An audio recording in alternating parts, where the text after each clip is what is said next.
Welcome to waves media Telugu. Thoorpu Godavari జిల్లా Gokavaram police station పరిధిలో గంజాయి తరలిస్తున్న ముగ్గురు యువకులను అదుపులోకి తీసుకున్నట్లు కోరుకొండ సిఐ సత్యకిషోర్ తెలిపారు.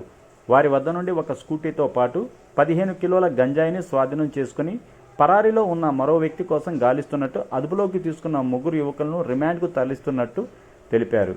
అదుపులోకి తీసుకున్న ముగ్గురు యువకులు కూడా రాజమహేంద్రంకు చెందిన వారిగా గుర్తించినట్లు, గంజాయి తాగటానికి అలవాటు పడి చిన్న వయసులోనే తమ జీవితాలను నాశనం చేసుకున్నట్లు యువత తల్లిదండ్రులు అప్రమత్తంగా ఉండాలని ఈ సందర్భంగా కోరారు. గోకవరం ఎస్ఐ పవన్ కుమార్ ఎంతో చాకచక్యంగా గంజాయి యువకులను పట్టుకున్నట్లు ఎస్ఐ పవన్ కుమార్ను మరియు వారి సిబ్బందిని అభినందిస్తున్నట్టు సందర్భంగా తెలిపారు.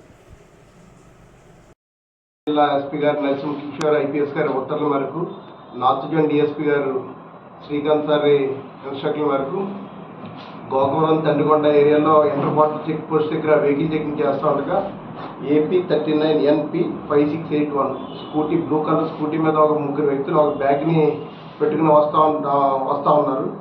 అక్కడ వెహికల్ చెక్ చేస్తున్న గోకవరం ఎస్ఐ పవన్ కుమార్ గారు వాళ్ళ స్టాఫ్ తోటి వాళ్ళని పట్టుకుని అదేంటని చెప్పి అడిగితే వాళ్ళు పారిపోవడానికి ప్రయత్నించారు. వాళ్ళని పట్టుకుని దాంట్లో గంజాయి ఉందని గమనించి వాళ్ళని సెపరేట్ చేసి వాళ్ళ యొక్క స్టేట్మెంట్ లైన్ని రికార్డ్ చేయడం జరిగింది.